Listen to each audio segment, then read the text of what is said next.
Welcome, everyone. Today we have Dr. Soumyadeb Chowdhury, who is an Associate Professor of Emerging Technologies and Digital Sustainability in TBS Education France.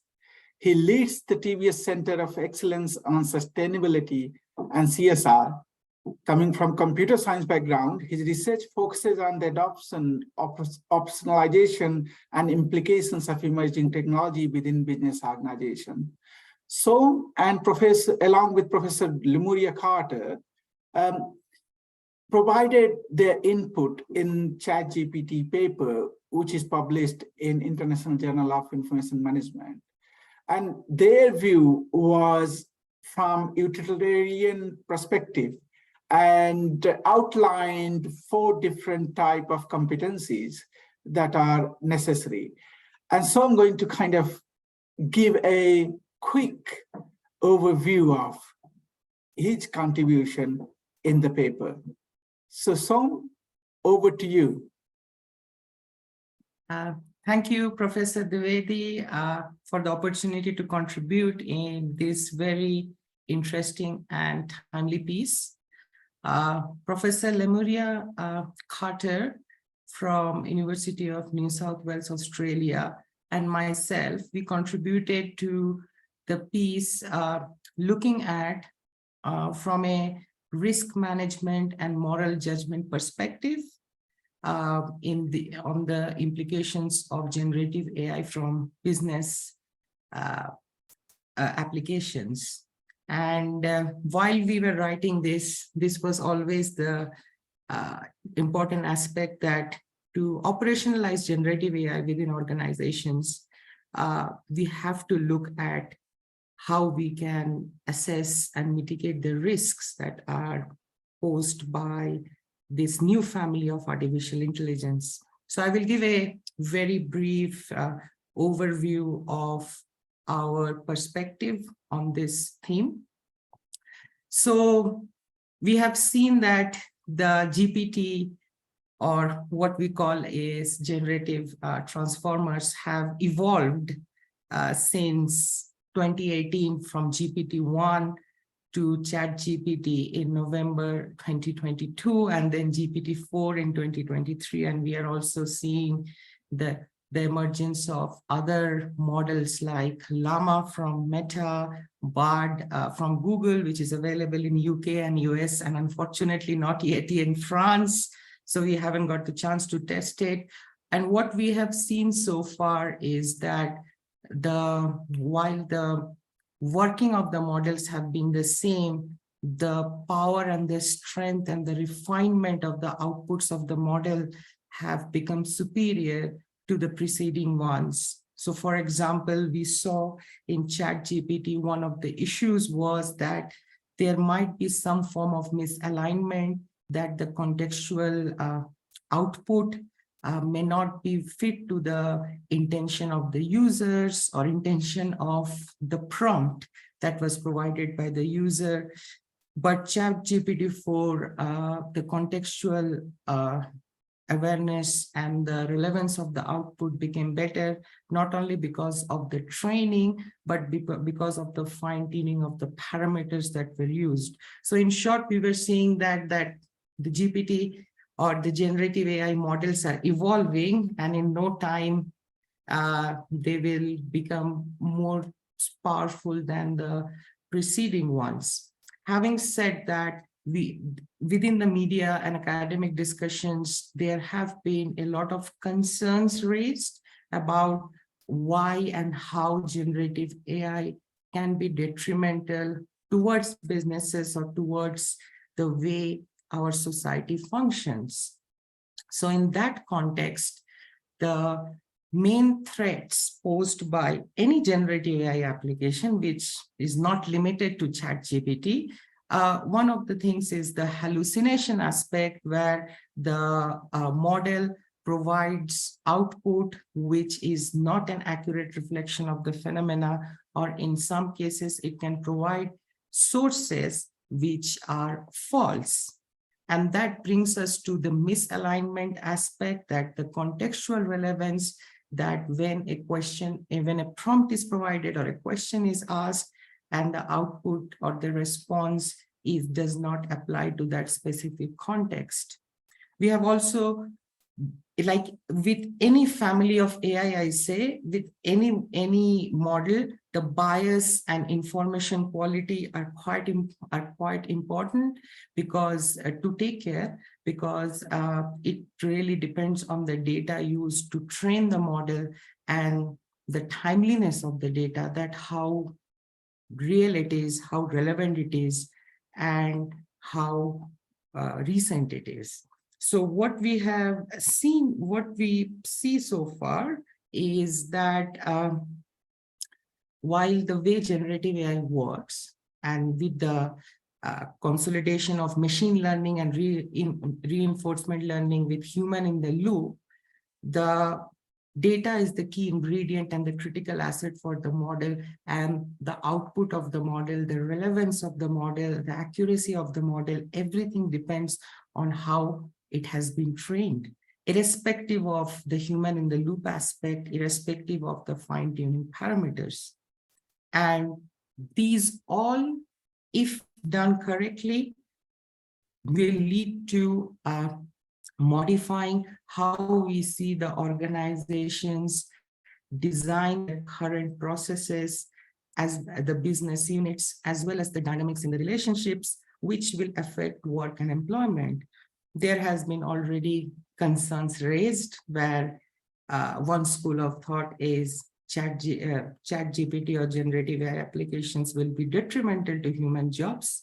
On the other hand, it has been also said that we should focus on the jobs that it will create and how we can upskill the employees or upskill the existing workforce.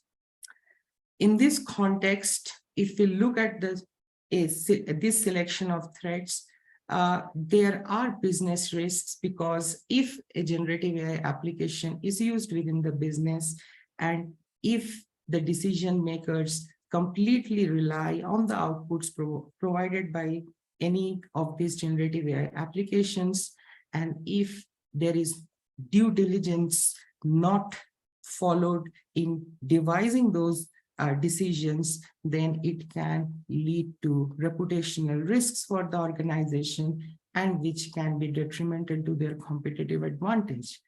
We have seen that in the case where earlier this year, when Google launched Bard, it was a soft launch, and it provided a very wrong response to a very simple question asked by a user. In the share market, Google had to take up huge losses because of that particular incident that happened. Now, we are talking here about Google, but when this happens in a small firm or in any other large MNC, it will be very detrimental to the productivity of the organization. So if, like any emerging technology, if we don't think about the threats and do not mitigate them, then we are going in an uncharted territory where we won't like to be in any form. So looking at and what we found, and this was quite interesting while we were writing this piece, that the research on risk management in AI or risk management in any form of these technologies is quite sparse in the business and management literature compared to what we call is the computing science literature, where the work is more on developing algorithms that can help mitigate the risks. So the research on this area is really sparse, even if we look at the last 5 years of AI research. Now, what we looked at, or we reviewed the existing risk management frameworks that are already in place. And what we wanted to look at it is that we wanted to look at it from policymakers' perspective, because organizations will trust policymakers and what regulations are there. So in the absence of very stringent regulations and frameworks around risk management in AI, across the globe. One of the frameworks that was published last year was by the National Institute of Standards and Technology in USA, and they published the AI risk management framework. And in this risk management framework, they focus on two aspects. Number one, if you look at the top figure, is what is trustworthiness in AI before we define the risks. So how do we define the trustworthiness of any AI application? So it starts with the safety, and then with the resilience, then with the explainability of the algorithm, then with how the algorithm implements privacy enhancing mechanisms, to fairness, which is related to mitigating the bias. And then all of this relates to that at the end of the day, any decisions made using the output are accountable. And when we talk about accountability, then we have to also understand, which goes back to the transparency part, is that we need to understand how the algorithm makes the decisions. When we say how the algorithm makes the decision, we don't necessarily mean that someone has to understand the technicalities of the algorithm. But what we want to know is that how the algorithm was trained, and which of the training parameters, or which of the training data features were weighed higher by the algorithm, and why, in order to make these decisions in a very layman's term. So from that aspect, the risk management framework that has been provided by NIST, and that also needs to be validated within the organizations, is quite interesting. And one of the aspects is that they focus a lot on the context, irrespective of how and why generative AI applications are implemented.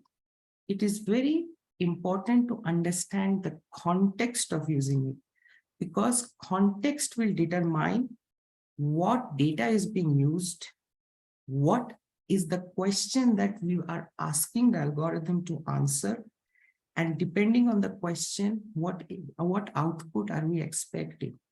And the risks and rewards are all dependent on the context. And that is the first thing that they say in the risk management framework.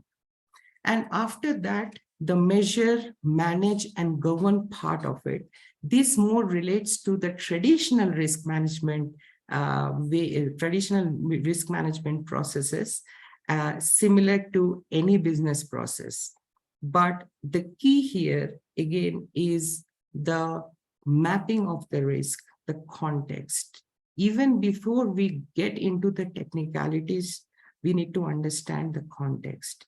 And in the case of generative AI, the risk primarily stems from the quality of the data, which is what we call is the attributes being timeliness, the relevance, and the source, whether the source is reliable, and which brings us to the authenticity, which again depends on the quality attributes and the source.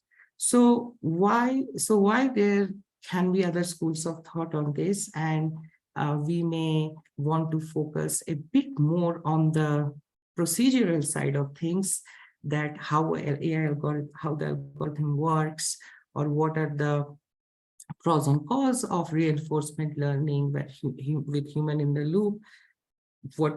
In order to make generative AI truly operational, we have to go back to the basics of the AI operationalization, that is the training part of it and the data used to train it. Because if the initial input is correct, is good enough, then we can move on to the next part.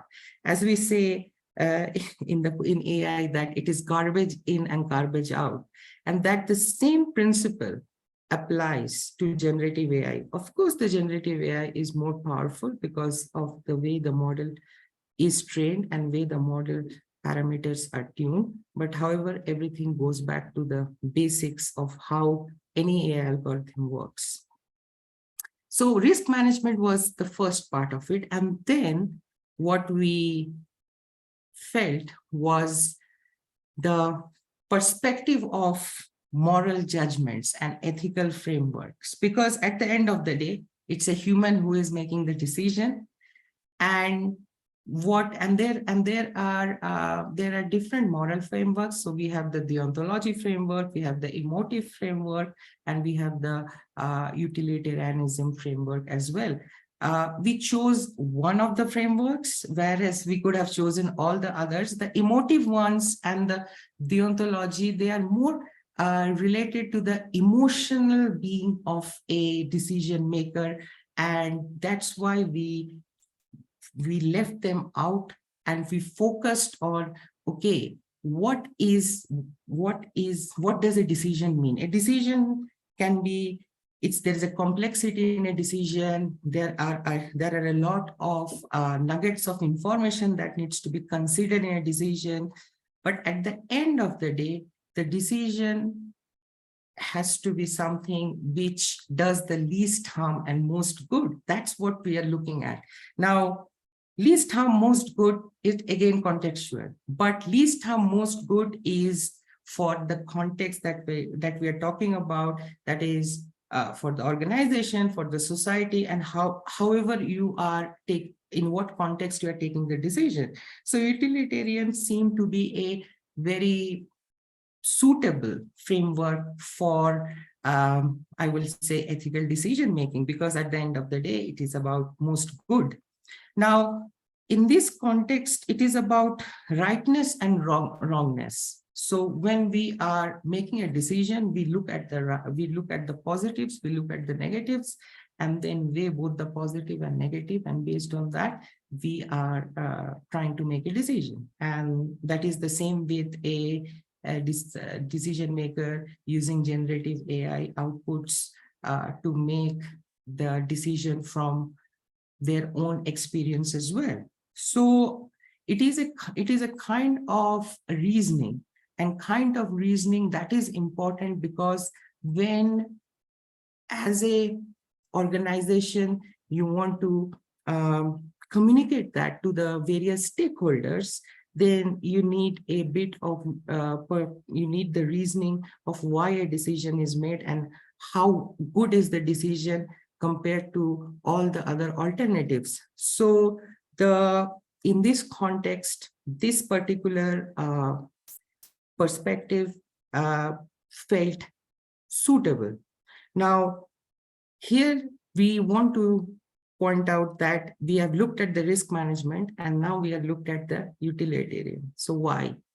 Because at the end of the risk management, you have to make a decision that what are the specific interventions and specific changes you want to make in order to mitigate the risks. And in order to make those decisions, you have to use an ethical lens where you are looking at the most good and least harm, because risk management framework is not going to tell you what you should be doing. It will tell you what are basically the causes and effects, what are the risks and rewards. But then, as a human decision maker, we have to make a decision, and we have to look at the rights and the wrongs and the consequences. And in that context, the utilitarian perspective can be merged with the AI risk management frameworks in order to make decisions which are purposeful, which are very reasoned, and which can be communicated to stakeholders, that will help enhance or increase the trustworthiness on how the decisions are made and why the decisions are made. While there have been studies on AI and ethics, what we find is that the studies have been very interesting and very important. However, currently, with the evolution of generative AI, we feel that it is important to consolidate the risk management and the ethical perspectives in order to make moral and purposeful and responsible decisions, and instead of looking them in silos. So that was the contribution of this piece in proposing the consolidation of the risk management and the ethical lens perspective. In no way we are suggesting that utilitarian is the only perspective that one should be looking at. There are other perspectives as well, deontology and emotive. However, it is very contextual and it will depend on what we are looking at. Now, there can be a debate on this saying that, oh, there are moral frameworks which look at other stuff as well, which look at fairness, which look at angers, which look at leadership. Absolutely, there are moral frameworks which look at 6 different kinds of emotions or moral judgments. So those moral frameworks can also be consolidated. But one of the important part is that when we are consolidating any of the ethical moral frameworks with that of the risk management, what we have to understand that what is the end goal? And in this case, the end goal is not the person who is making the decision. The end goal is the decision itself, that it is the most good and least harm. So that's why whenever we are using any of this or integrating any of the frameworks, we have to look at the final goal of our integration. So in this way, we try to put these perspectives together, and based on this, we came up with a research agenda. So people may ask, why did you came up with tool view, proxy view, ensemble, skills? Now this was we borrowed the idea from the literature that has been published in 2021 on different perspectives or viewpoints of AI, and we tried to import those insights into the context of generative AI. And from the tool view perspective, what we suggested is that what are the tools and techniques we will require. And one of the critical tools and techniques is how can we enhance the AI transparency and explainability that will help organizations to improve their competitive advantage. But that is also a hypothesis. We don't know whether it will improve or whether it will diminish, because when the notion of transparency literature started, too much transparency is bad for organizations. That is one of the points, because some of these algorithms or the way these algorithms works are very proprietary.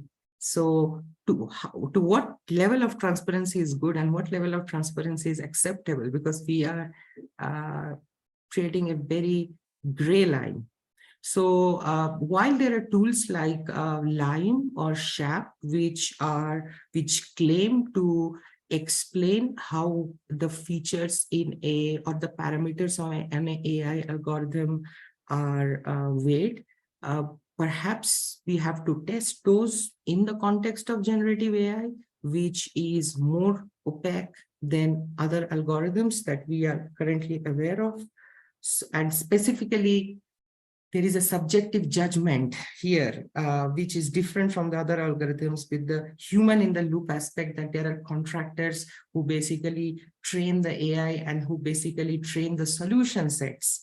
So which tools can help in this aspect is one of the key research problem and what investigating.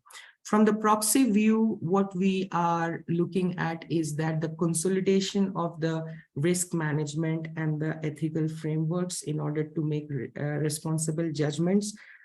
The question is not how to integrate them, but the question is the impact of integration. So it is more of from a validation perspective. It is more from a case study perspective, that why the organization should do that, and upon doing such integration, what are the benefits and what are the challenges. From an ensemble view, it is important to understand the contexts for implementing generative AI. Now, we have already seen that generative AI models have been implemented by, if I recall correctly, by Salesforce to improve their operations, by Bloomberg similarly to improve their sales and operations, by a company called Stripe in order to reduce the spamming in their chats or spamming in their chat rooms, implemented by Duolingo for enhancing personalized learning of languages, which I'm also using, and they have done it very well, I must say. So these are the general contexts where we have seen, and we have seen a lot in the marketing space. However, if they were to be used in other contexts, like finance and banks, it is not known how they are going to use it. No, we can assume how they can be used it, but it is not yet proven. Also, in the case of operations and supply chain, like one of the critical cases is that if I may go back to the education sector, that generative AI has been or is being tested by students to generate business models for their assignments. So if that's the case, then supply chain modeling in a global landscape can be and optimization can be a very interesting use case. So we have to look at like where it can be used, when it can be used, and under what boundary conditions. And when we talk about the boundary conditions, which brings us to the skills view, that what are the resources, skills, and capabilities that are required in order to implement generative AI within the organization. So the skills required, I would like to go back to one of the very seminal papers on AI, job, work, and employment, what jobs AI will create in 2017 by Wilson. And Wilson and colleagues said that there will be trainers, there will be interpreters, there will be sustainers. So we need people who have domain expertise. We need people who have analytical expertise. We need people who have law and business law expertise. So for governance. Now, with the generative AI, this is and then again, they, in 2019, they put the second version of the paper that not the jobs AI will create a updated version. In 2023, we are in a similar situation where we have two sides of the coin. But the point is, irrespective of these debates, I think one of the skills is validators, that who is validating the outputs which are provided by any generative AI application in a specific context. And that is one example. I'm not saying, in no way I'm saying this is the only one that is available. We can have 10. So skills, one of the things that is interesting irrespective of AI and generative AI, that if you go back to where I started, like data, like the quality of the data, the relevance of the data, the importance of the data, the timeliness of the data is all can be decided by someone who has a domain expertise. If you know your domain, then you know what you are looking for. But you may need to be trained with some analytical skills where you can look at the data, you can use tools to visualize the data and understand where are the missing pieces in the data. So that is a skill that is required, I understand. But domain expertise is quite important. And in terms of capabilities, we have seen it is very important to understand how generative AI actually is trained. It is not just an automatic training exercise. There are human contractors who train the AI in a specific context. The question is whether that exercise is also required when a generative AI application is trained on a data within an organization, which is very organization specific or centric. So this is an open space, and this will evolve, and this will be different from how we perceive the existing family of AIs and move on from them to the new family of AI, which is generative AI. And with that, as there has been already talks, already some suggestions from OpenAI that they will be looking at synthetic data. So how the synthetic data changes this whole landscape, again, where the data is artificial. So we were moving not only from artificial intelligence to superior artificial intelligence to artificial data, where the whole landscape of what I'm saying will change within a few months. So while the field is changing, people have spoken about regulations, but as we have seen in last month, that when the CEO of OpenAI went to the Senate and discussed about generative AI, even the US Senate officials, they said that the problem is not making regulations. The problem is that can we keep up with the regulations on how this field is evolving? The question is not about stopping the innovation or the pace of the innovation. The question is more about how can we align our strategies to this very fast evolving innovation, and that requires collaboration from all stakeholders. And of course, as we always say, academic inputs in order to look at the good, the bad, and the ugly. So that's where I will stop, and thank you very much for the opportunity to contribute to the very impactful ChatGPT opinion piece and our perspective. Thank you so much, Sam. If you can now stop sharing, so we can come back on the conversation mode. So thank you for very nicely summing up your contribution to the paper. Presenting those 4 views, tool view and symbol view and other 2 views. You talked about obviously bias, and most of us talk about biases in these AI models. So if you look at organizational level, and if you're thinking about developing applications on top of OpenAI, I understand that you have control to train the new application based on your data, and therefore that's okay. However, for individuals like us, right, we don't have any kind of choice. We have been provided with a model, and we have to use that. And I don't think we have much of the influence on the companies, or like OpenAI or Google or Facebook, who has come up with Llama, to actually say, okay, what kind of data you are using to train? Nothing like that. So any observation on that? So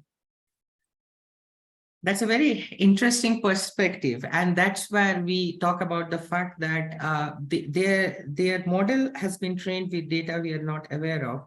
But if we just import the model that they are using and then train it with the data that we are aware of or we know, then we might be able to mitigate some of the bias. It's not, I'm saying that it will be completely mitigated. The problem of the bias stems from the context of the data. So even if they are providing us with the models which are trained, those models have to be retrained in order to fit to an organizational context, unless and until we use generative AI like I will say like a playbook. Like, it is good to play with it, but when it really is being used in a particular context in an organization. So for example, if in an organization it is used by managers to make decisions about the career progressions of the colleagues, then you have to train it with an absolutely different data set and then retrain it. and then you can perhaps leverage some of it, which is currently being used. There are lots of AI being used in recruitment. We are aware of L'Oreal is using it, where they have improved the productivity, but those they have trained, like I will take the example of L'Oreal. In that case, if they are using generative AI, what they will do is that generative AI for recruitment, candidate recruitment stage 1, they will train their whole model. They can import the model from anywhere they want, whichever they want, or whichever model they take, whole model based on their requirements, based on their past candidates, based on their current employees who have been past candidates. So you see, the notion of bias will reduce a bit, but at the same time, it won't. It will exist to certain point. And in this context, a very recent paper by Elizabeth Kalan, who talks about bias, who says that we should not be just looking at bias in the data. We should be looking at the bias in the design of the algorithm. So when we are importing any model, we should get a full documentation of that model, and we should try to understand how the bias is inherently introduced because of the designer's subjective judgment in weighing the parameters in the algorithm. It is, as we say, it is best to know the unknown than to actually work in an unknown territory. So that's my take on the bias part of it. Yeah. I mean, I have other things, but Laurie, would you want to make some remark and questions? Yes, on a slightly different point of your talk, Som, and you've packed an awful lot into 30 minutes, so brilliant. Thank you very much for that. And I do agree with your point on, I think Yogesh does too, but domain expertise. That's quite critical within the new era of generative AI, knowing what you got back and interpreting that in a meaningful and value-based way. But you touched upon operationalization, there we are, of generative AI and some of the complexities and risk aspects there. You talked about a utilitarian perspective. And I wonder if that's a sort of almost an academic argument. If I'm an organization and I want to operationalize my generative AI, I'm looking at competitive advantage. I'm looking at perhaps better utilization of my staff. Now, my ethical stance might be questionable, but really, as an organization, in using AI as a tool, I may not be so focused on least harm, most good. So what do you think has to change in a governance or societal level to go in the direction that you think is the most ethical stance? I would say you have touched the heartbeat of the whole theme. See, you're right. The thing is that it's an academic viewpoint, but it's not just an academic viewpoint. If we look at the seminal works which have started from 1960s on this is something that is being embedded within the corporate social policies of organizations, that we want to do good. We want to do good for the society, for our people. So this is like their charter. Now, I'm not debating on any form of washing, like greenwashing or corporate washing. However, what has to change is that when we are looking at this competitive advantage, it is really a place where any decision maker has to make a decision which way I should take. Which way I should take. Whether I should go for more money, which is important, because if I have more money, then I can sustain, then I can pay my employees, then I can improve the job creation of my region, or I should go for the second path where there is less finance, there is less risk, there are more risks. And in the way I may have to give way to some of the employees to leave, and that can be detrimental to the organization. So this is a decision they have to, they're in a place where they have to make this. Now, the idea of utilitarianism is, if we look, leaving the theoretical part of it, what does it do? What does it give us? It tells us, like, you have to look at the positives, you have to look at the negatives. Then you have to weigh the positives, and then you have to weigh the negatives. And then you have to come up with a decision that you feel is most positive and least negative. It never says that that decision is ethically correct.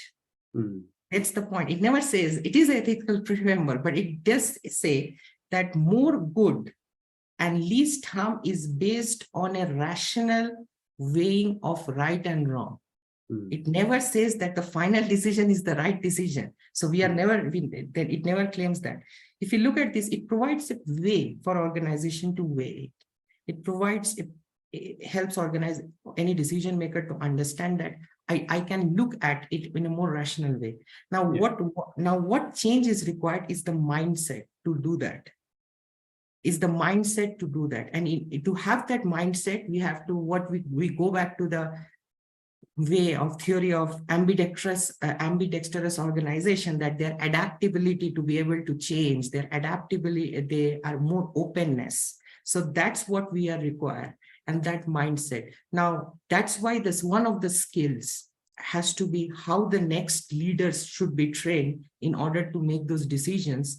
And the decisions and why it needs to be trained, it becomes more important because of the stakeholder relationship. Nowadays, collaboration, cooperation, trust with stakeholder is critical to have competitive advantage, and to be able to communicate these decisions to the stakeholders who will accept them, and at the same time who will understand how these are made. We need to look at it from a utilitarian perspective and train the next generation to assess the right, assess the wrong. We may not use the word utilitarian, but that gives us a way. So I think that's my take on the question that you asked. And that puts us in a very interesting discussion and debate on skills for next generation leaders. Yeah, thank you very much, Sam. Back to you, Akash. Yeah, thank you. I just wanted to explore, Laurie's, your views also. So recently means last week, a CEO of OpenAI, Sam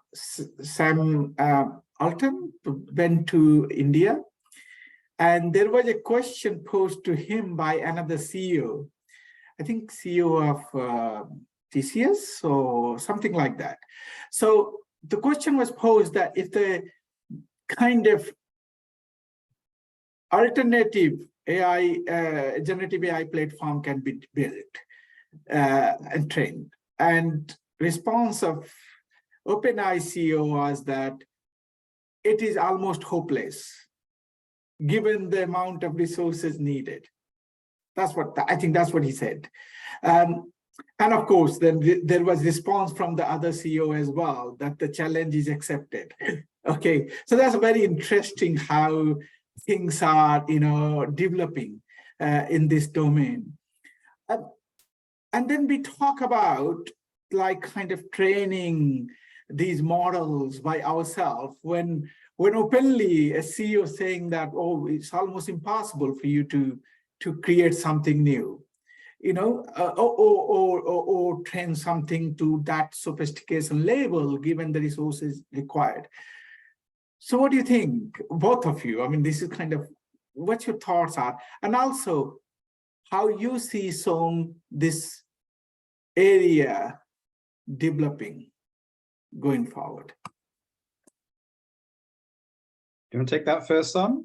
Do you want to go first, or you want me? Yes, I'll be very brief, then I'll just go. I mean, I think that sort of stance on it's almost impossible to develop something new here. If you think about the OpenAI story, they have almost sort of appeared under the covers, really. You'd expect something like, Google or Microsoft to have produced this new innovation, this generative AI that anybody can use in such a way. But of course it wasn't. It's somebody we perhaps haven't heard of. So I think that this thing about almost impossible, there are things that could be developed here, in the generative AI space that we can't even think about just now, but somebody may have an idea and they could be under the covers in, California somewhere or Mumbai, who knows? And suddenly, it gets launched behind our backs when it's not in our peripheral, it's in our peripheral vision. So I'd never discount something that could perhaps leapfrog or be innovative in this space. What do you think, Sam? I completely agree with you. And to add to that, we are yet to see the generative AI from China and Russia. Yeah. And there are already, I would say one thing, OpenAI has spent a lot of money since 2018 in order to do this. And it became, and if you look at their previous versions, GPT-1, GPT-2 were not good enough. The DAL Part 1 and the DAL-E Part 2 in 2021, they were not very much in the consumer space accepted. GPT-3 was the ChatGPT was accepted because it was a free version. Everyone used it. We love free things. We love to play with them. Everyone played. But who did not launch yet? And who are that? If you look at the e-commerce space, Alibaba is the best. They have WeChat. WeChat integrates every single thing you can think of. I'm not getting into the political landscape, but we have to look at the innovation landscape. And we haven't heard from them yet. Yeah. And similarly, we know that they are developing, because there have been reports, and also from Russia, they are developing. And Russia, as it is claimed by the media reports, that they are developing in the cybersecurity space, which is not OpenAI hasn't even touched. So I will never say that. I don't agree with OpenAI CEO, but he has to say that because there has been a lot of investment, or because they feel that no, it is not possible. But with the workforce, with the skills that we have in different countries, and what we have not heard, and where the innovation has been in the past, at the highest point, and they come up from time to time something very interesting. I think the field will evolve, and what we are seeing is just the tip of the iceberg. We are yet to see the real, or what is claimed is that AI is not artificial anymore. So what we are looking at is super intelligent machines, and we have to wait for it. And the one who said challenge accepted, and I feel that they have a reason to say challenge accepted, because maybe they can develop it, a superior version, because now once we know how the OpenAI systems work. And also I would, in that context, someone has already designed a better version, which is the image bind by Meta, which they have launched, which they are launching soon. They have just put a report on that image bind combines 6 different kinds of data, and which is more tuned. And next, you may say more tuned for metaverse, because it combines the virtual movements of human beings in a virtual space. So they have already launched it, and this is a superior version. And what they say, which OpenAI is against, they will make their algorithm purely open source. And this is the first time an organization like Meta is making it open source, and they have been, and they are right to do so after a bit of failure in metaverse space. They are making it open source, and I'm looking forward to that evolution. So there you go. Yeah, I guess I agree with both of you, but I guess there are 2 things. The one that, of course, the countries, if you look at geopolitical, of course, like China and Russia always had their own things. Even if we look at social media horizon, they always had their own version of social media. They never used Facebook or Twitter or any of these kind of things, at least in those countries. But then at the same time, think about it. OpenAI is like first mover advantage, right? So everyone using, Bard is available, I have access to it. And I tried. I didn't like that much. I'm not sure why. I didn't like that much Bard. And I'm not going back to Bard again and again. I'm just using the OpenAI.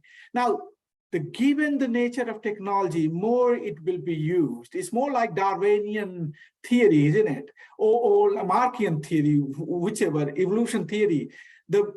In organism, when they uses more and more their particular organ, it becomes more stronger. While if they don't use, it becomes redundant. Okay, so the OpenAI has this kind of is that lots of people using it. So system is becoming, or model is becoming more and more effective. While the other side, those, because people not using it, they might struggle actually to compete with the sophistication of this model. But I guess also there is another side of it, that we will see the emergence of vertical generative AIs. So you see in that Delhi or some others focusing on certain aspect, but you also see this, AI is focusing on particular industry, so that we will see. I mean, I don't think anyone can stop that one, especially when you mentioned about cybersecurity focus of the Russian generative AI. Likewise, you will see many more, So yeah, it's kind of evolving scenario, and of course, the companies, and particularly OpenAI, they have huge stake, but they also have huge advantage because of the people, masses using OpenAI in first go, and therefore they had this huge benefit of this learning curve, which other systems are not getting. So let's see how things goes. Any final remarks, Som and Laurie, and then we close it. No, I think that they're important points. I think the real power, and you see every day there's a new integration of generative AI within existing tools. So PowerPoint, for example, has a great AI capability. And I think that's the real power in the short to medium term, where the technology perhaps that we're using, we're playing with it, we're finding out how it can be used in different sort of contexts. It's there within existing tools. And I think we'll start to leverage that over the short to medium term. And I would suggest, based on what you said, let the technology companies compete as much as they want, and let us benefit from that competition and leverage these tools in the ways that we have never imagined, and make our life easier, and at the same time understand the negative consequences, as we academics always do. We are critical in everything. So I think that more competition, better, more number of tools, and always evolving landscape. Yeah, and that reminded me one thing that you mentioned, that company like Meta making their code open source. Now, look, I take very skeptical view on these things, right?